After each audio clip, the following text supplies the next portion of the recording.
Just a reminder now of what's in the law and why it's caused such widespread opposition. So it creates a pathway to citizenship to minorities who face religious persecution in Pakistan, Bangladesh and Afghanistan, but it excludes Muslims. Opposition parties and protesters say it violates India's secular constitution. But that's not the only dynamic playing out in states bordering Bangladesh. West Bengal is controlled by an opposition party. The ruling BJP is being accused of seeking electoral gains for the regional vote due in 2021 by opening the door to more Hindu refugees and migrants. While in nearby northeastern states, especially Assam, indigenous people fear an influx of Hindu Bengalis. They say that could put their language and culture under threat. Let's speak to Tarun Khaitan. He's a professor of law and legal theory at the University of Oxford. He's also the general editor of Indian Law Review. He's joining us from London. Thanks very much for being with us on the Al Jazeera News Hour. So interestingly, our reporter from New Delhi was just saying that the students who are protesting right now in front of the universities are discussing the importance of upholding the Indian Constitution. Yet you say that the government is using unconstitutional means to curb freedom of expression. What do you mean by that? So, look, this government has been chipping away at India's constitutional fundamentals for the last 6 years. But this act does it so blatantly and so expressly that there's no plausible deniability. Indian institutions, constitutional institutions, have failed to stop the government from doing what it has done to the Constitution. And ultimately, it seems that the people have decided that it's upon them to save India's pluralistic, secular, democratic constitution. So it's really amazing to see how the Constitution's preamble has become the symbol of these protests. You know, these are not being organized by a political party. There is no social movement or NGO behind them.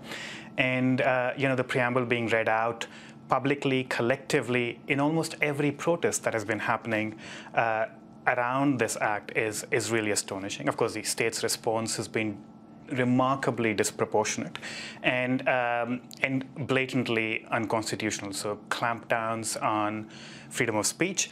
Internet is being suspended. You know, internet has been suspended in Kashmir for the last 4 months, but in places where protests have been, you know, it's hard to organize these protests without social media. So governments have been shutting down mobile internet connections, telephone lines, advisories to universities, asking them to monitor students' social media posts.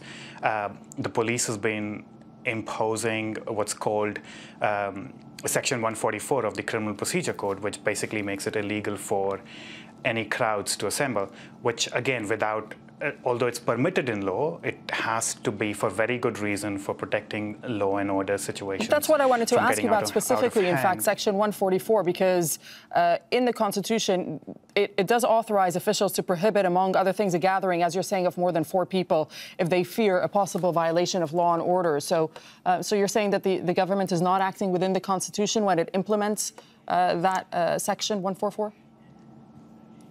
So Section 144 is not a constitutional provision. It is a provision in the Criminal Procedure Code, which is a legacy of the colonial administration to India. What the Constitution protects is the freedom of assembly, and the freedom of the citizens' assembly can only be restricted on certain reasonable grounds and only proportionately.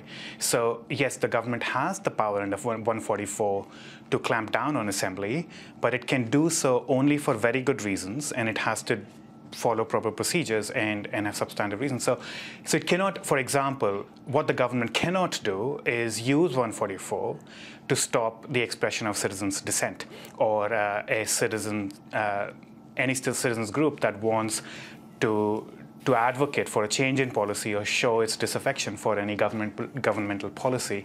That is not permissible by the Indian Constitution, and that is what the government is doing. Why is the citizenship law that's caused all these protests seen by many people as a threat to Indian democracy as a whole? So there have been a lot of threats to Indian democracy of late, but this is the most blatant, because for the first time in India's democratic, independent history, we are going to write religion as a qualification into our citizenship laws. The law, in giving fast-track citizenship to basically non-Muslims, but also some other races, so Jews, atheists, Muslims. Some of these communities are not covered, but Hindus, Sikhs, and Jews are covered.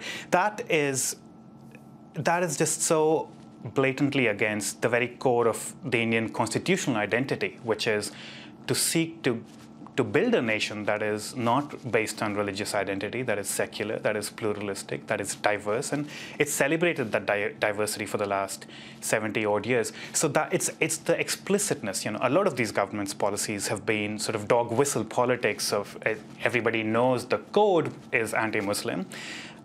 But now the government felt emboldened to not feel the need for dog whistles. It's just. Do you think that the government has been caught off guard by the size of these protests and the ongoing protests, and how do you see this playing out going forward? Is there any way that the government will go back on this decision and this law? It's not just the government that has been caught off guard. It's the protests have surprised everyone, including people like me, academics who've been watching Indian politics and constitution for a long time. Nobody expected this because things were relatively quiet over the Ayodhya judgment, over the lynchings that have been happening in India for the last few years. So why now, and why so suddenly? Why on this issue? It's a little bit surprising, and I think people are thinking about what triggered it. I think the disproportionate use of violence against students in Jamia, including students who were not even protesting but studying in libraries, police beating them up, the videos that circulated. I think they were the catalysts, and there's also a building up of disgruntlement against the government that is just poured out on the streets, not just by Muslims. Right. People from all communities have joined these protests. The government has been caught off guard. I don't know whether they have the flexibility and the responsiveness to react to the protests. But what is needed is they have to repeal this law. I think Parliament needs to be recalled immediately. The amendments have to be repealed.